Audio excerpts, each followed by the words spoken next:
If you have visited the town of Crestwood, Illinois in the past 2 decades, you might have unwittingly consumed cancer-causing chemicals.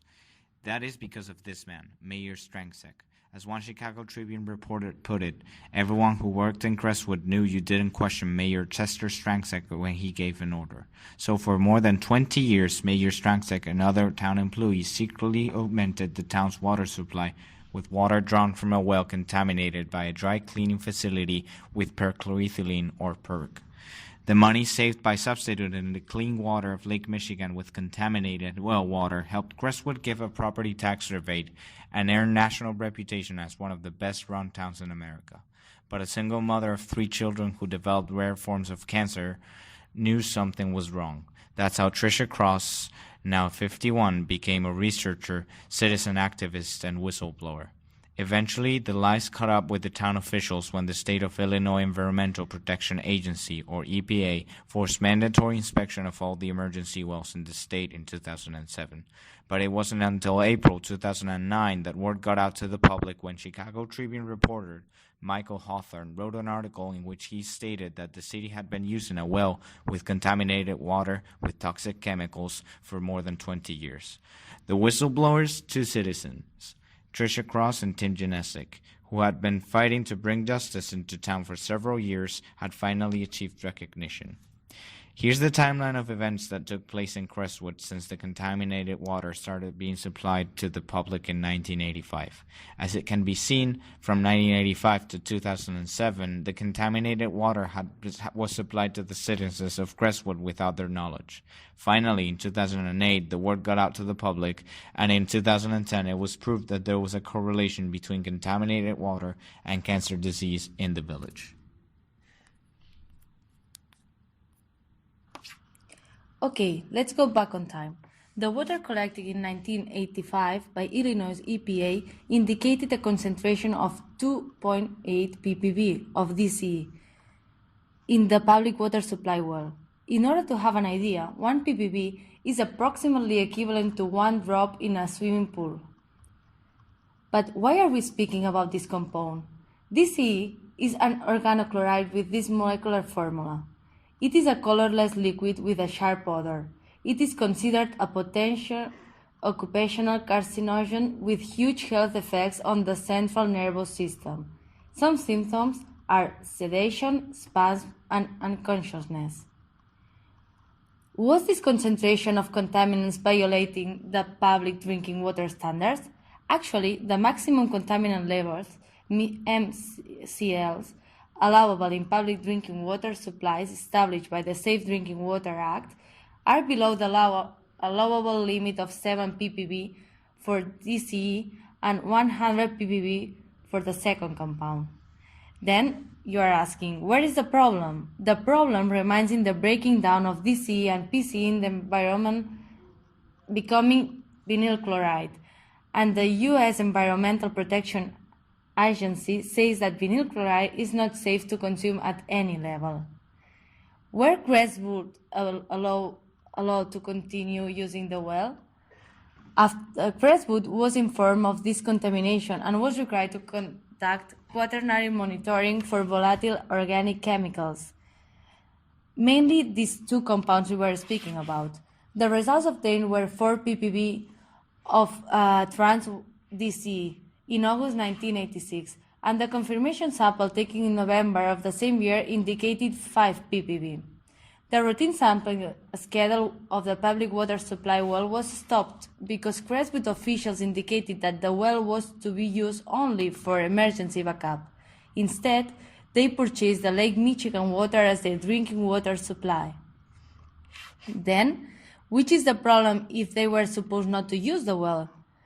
The problem is that the Illinois EPA discovered that the contaminated emergency backup water supply well was being used illegally by supplementing the treated Lake Michigan water. The results showed the detection of DCE in multiple sampling events of the well from 2007 to 2009, with a maximum level of 2.6 micrograms per liter, as you can see in the table.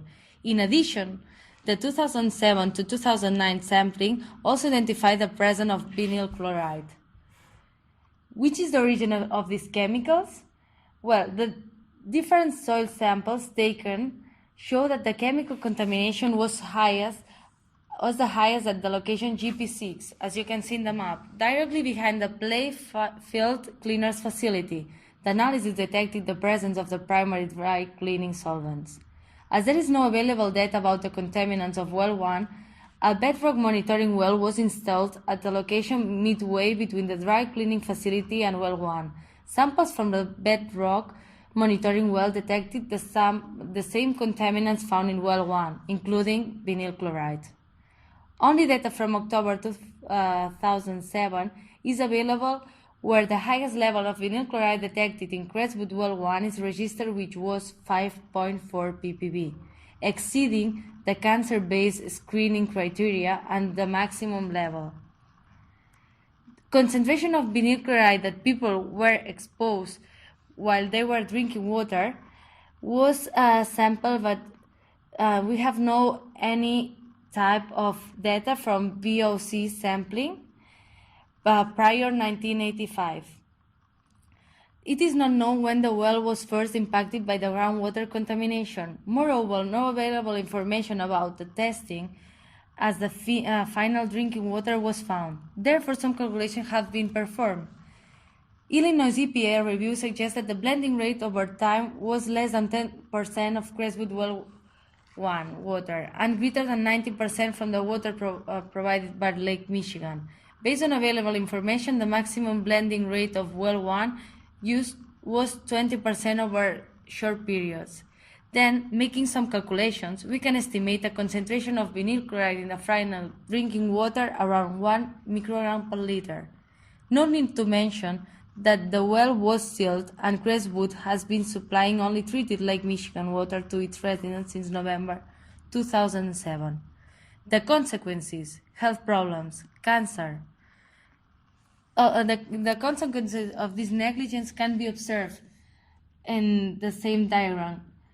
We can see that the rate of cancer for males was less than it was in reality, and more women than men suffer from cancer. Regarding the different types of cancer, the group of cancer which was detected the most was, as presented in the P chart, from breast invasive for females, and in the case of males, prostate and lung and bronchus. The use of well number 1 is a clear violation of the Illinois Environmental Protection Act. This was a statement made by Illinois EPA in December 2007 after finding unlawful use of the contaminated well water. On May 1, 2009, a second-class lawsuit was filed by Crestwood resident Catherine Teresi. He accuses the village's current mayor, Robert Strangczek, former mayor Chester Strangczek, and other unnamed co-conspirators of concealing the presence of chemicals in the village's tap water and unscrupulously causing the tainted water to be pumped into homes and businesses. A third-class lawsuit was also filed by former Crestwood resident Diana De La Rosa, who lost 4 family members to diseases possibly linked to contaminated water. In response to public pressure, law came into action. In the response, Lisa Mandigan filed 58 pages of lawsuit against Robert Strangczek, Chester Strangczek, and Frank Scaccia, the former director of the Water Department, in June 9, 2009. In her statement, she said, and I quote, "Crestwood officials violated the public's trust and the laws designed to protect public health.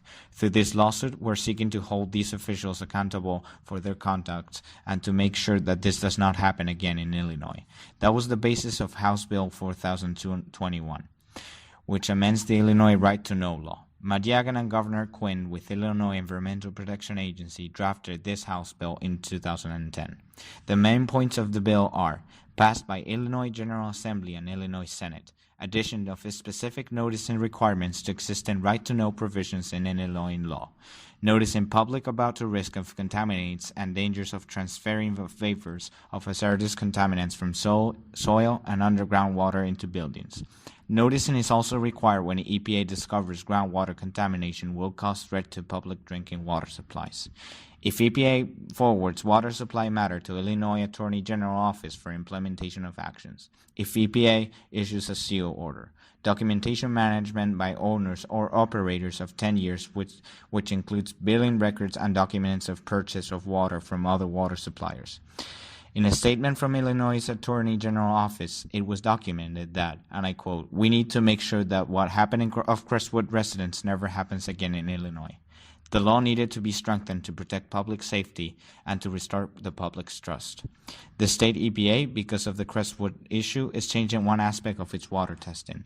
There are more than 1,000 communities in Illinois that deliver water that they first purchase from someone else, another community or supplier. The EPA has always done its water quality testing at the supplier, and now it will also test also at the distribution point." This is the general location of the contaminated well in Crestwood. Through this aerial view, we're able to see the location of each soil and groundwater test taken and the most important reference points, the Playfield Plaza Shopping Center and the area near the abandoned Crestwood well. This area was investigated by Illinois Environmental Protection Agency's Office of Site Evaluation. Also, we can see pictures of the most important samples evaluated. The objective of the investigation was to, first, determine whether the shopping center may have contributed to contamination of the well, and second, to determine geology and shallow groundwater flow direction above the bedrock within the area of the abandoned well. In total, 4 soil samples and 10 groundwater samples were collected using the sampler GeoProbe equipment.